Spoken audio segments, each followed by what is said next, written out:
Persistence மற்றும் பேஷன்ஸுக்கு விருது கொடுக்கணும்னா அது நிச்சயமாக பஞ்சாப் கிங்ஸோட ரசிகர்களுக்கு தான். நினச்சி பாருங்களேன், 2014 அப்புறம் அவங்க பிளே ஆஃப் ஸ்டேஜே எட்டியது இல்லை. ஜார்ஜ் பெய்லியோட அந்த டீமுக்கு அப்புறம் ஜார்ஜ் பெய்லி இப்போ செலக்டராலாம் ஆகிட்டார், சேர்மன் ஆஃப் செலக்டர் ஆகிட்டார் ஆஸ்திரேலியன் நேஷனல் டீமுக்கு. பட் பஞ்சாபோட ஃபார்ச்சூன்ஸ் பெருசாக மாறினதில்லை. பட் இந்த சீசன் மாறும் அப்படிங்கிற பெரிய எதிர்பார்ப்பு இருக்குது. போன season of course second from last finish பண்ணாங்க. இந்த வாட்டி அவங்களுக்கு ஒரு புது coach Ricky Ponting, successful captain in is own right, world cup winning captain, நல்ல ஒரு கோச், டெல்லி கேபிட்டல்ஸோட நல்லா பண்ணியிருக்காரு, ஃபைனல்லாம் கொண்டு போயிருக்காரு. அண்ட் ஒரு சூப்பர் சக்ஸஸ்ஃபுல் கேப்டன் ஸ்ரேயஸ் ஐயர் கொல்கத்தா நைட் ரைடர்ஸை டைட்டில் வெளில வச்சாரு போன சீசன். அவர் ஒரு முக்கிய காரணகர்த்தாவாக இருந்தார். அண்ட் ரீசெண்டாக ஒரு சாம்பியன்ஸ் ட்ராஃபி வெற்றியோட வராங்க. ஸோ என்ன பண்ணியிருக்காங்க பஞ்சாப் கிங்ஸ் அவங்களோட டீமோட ஆக்ஷனில் பார்த்தீங்கன்னா ரொம்ப சூப்பராக பண்ணியிருக்காங்க. அது கண்டிப்பாக சொல்லியே ஆகணும். Possibly their best team in the last decade. அவ்வளோ நல்ல ஒரு அணியை ஒருங்கிணைத்திருக்காங்க. அண்ட் முதல்ல பார்த்தீங்கன்னா அவங்க ரிட்டென்ஷன்ஸ், பிரப்சிம்ரன் சிங் நல்லா ஆடக்கூடிய ஒரு வீரர், இளம் வீரர் அவர் இருக்கார் அஃப்கோர்ஸ். அண்ட் அவர் கூட செய்யப்பட்ட இன்னொரு ரிட்டென்ஷன் போன வருஷத்தோட சென்சேஷன் சஷாங்க் சிங். அசுதோஷ் சர்மா அவங்களால எடுக்க முடியல, பட் அதற்கு ஒரு தக்க ஆப்ஷன், ஒரு ஆல்டர்னேட்டிவ் வச்சுருக்காங்க. More on that. பட் இவங்களோட டாப் ஆர்டர் முதல்ல ஸ்டடி பண்ணும்போது நிச்சயமாக உங்களுக்கு வந்து ஒரு பெரிய ப்ளஸ் பிரப்சிம்ரன் ஒரு பக்கம் இருக்கார். அண்ட் இன்னொரு பக்கம் நம்ம சொன்ன ஒரு ரிட்டென்ஷன் பற்றி நம்ம பார்த்தோம், அவங்க எப்படிலாம் சஷாங்க் சிங்கை மிடில் ஆர்டரில் யூஸ் பண்ணுறாங்க. பட் பிரியான்ஷ் ஆர்யா ஒரு எக்ஸைட்டிங் நியூ பிக். அவர் முதல்ல எப்போ ப்ராமினென்ட் ஆனார், 6 சிக்ஸஸ் 6 பால் அடித்தார் டெல்லி பிரீமியர் லீக்ல ஒரு போட்டியில். அப்புறம் சையத் முஷ்டாக் அலி ட்ரோஃபியில் டெல்லிக்காக ஒரு செஞ்சுரி அடித்தார், லீடிங் ரன் கெட்டராக திகழ்ந்தார். அவரும் ஓப்பன் செய்வதற்கு பெரிய வாய்ப்பு இருக்குது. ரிக்கி பாண்டிங் இருக்கிற டீமில் கண்டிப்பாக நிறைய ஆஸ்திரேலியன்ஸ் இருப்பதில் பெரிய ஆச்சரியம் இல்லை.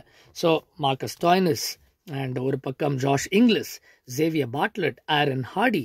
ஸோ இந்த மாதிரி நிறைய ஆஸ்திரேலியன் வீரர்கள். அண்ட் இன்னொரு முக்கியமான ஆஸ்திரேலியன் திரும்ப ஒரு ரீயூனியன் செய்கிறாரு கிங்ஸோட, பஞ்சாப் கிங்ஸோட. வேறு யாரும் இல்லைங்க, கிளென் மேக்ஸ்வெல். அதாவது வெவ்வேறு காலகட்டத்தில் ஆடிருக்காரு. 2014 நினைக்கிறேன், அப்புறம் 2020 ஆடினார். அண்ட் திரும்ப ரீயூனைட் ஆயிருக்காரு under Ricky Ponting. And maybe இது ஒரு பிரேக் த்ரூ சீசனாக அவருக்கும் அமையலாம், இந்த டீமுக்கும் அமையலாம். இன்னொரு பக்கம் போலிங் பார்க்கும்போது அர்ஷ்தீப் வந்து ரீட்டைன் பண்ணியிருக்காங்க. 18 கோடியில் ரைட் டு மேட்ச் கார்டை பயன்படுத்தி ரீட்டைன் பண்ணதை பார்த்துருக்கோம். அதை தவிர சில நல்ல பைஸ் செஞ்சுருக்காங்க. பஞ்சாப் பொறுத்த வரைக்கும் நான் இன்னொரு முக்கியமான பையாக பார்ப்பது நிச்சயமாக யுஸ்வேந்திர சஹல்.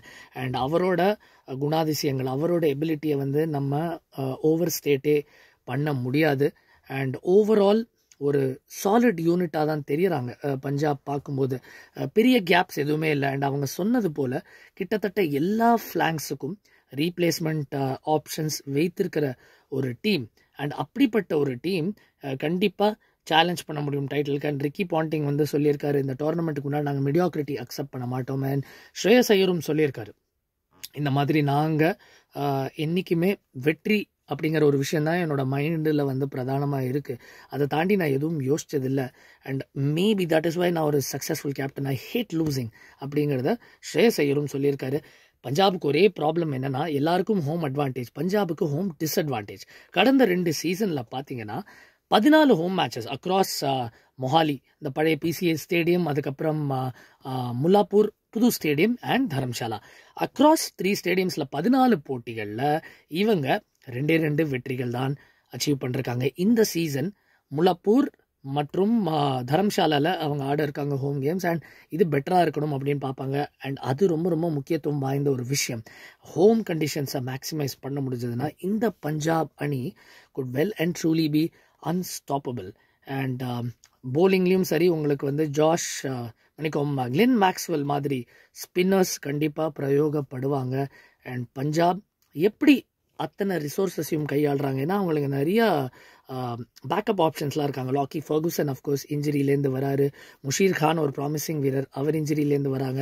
அண்ட் அவங்களோட ஃபினிஷிங்கே பார்த்தீங்கன்னா அசுதோஷ்க்கு பதிலாக சூர்யான்ஷ் இருக்கார், மும்பையோட ஃபினிஷர்.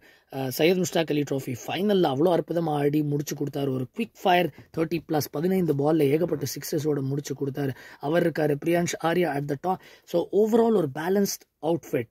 இந்த டீம் என்னை பொறுத்த வரைக்கும் இந்த சீசன் பிளே ஆஃப்ஸ்க்கு போகும் அப்படிங்கிறது என்னோட கருத்து. உங்களோட கருத்துக்கள் என்னங்கிறத காமெண்ட்ஸில் பதிவு பண்ணுங்கள். தொடர்ந்து எல்லா டீம்ஸோட ப்ரிவியூவும் பார்த்துட்ருக்கோம், மேட்ச் ப்ரிவியூஸும் பார்ப்பதற்கான நேரம் வந்தாச்சு. தேங்க்யூ ஃபார் வாட்சிங்.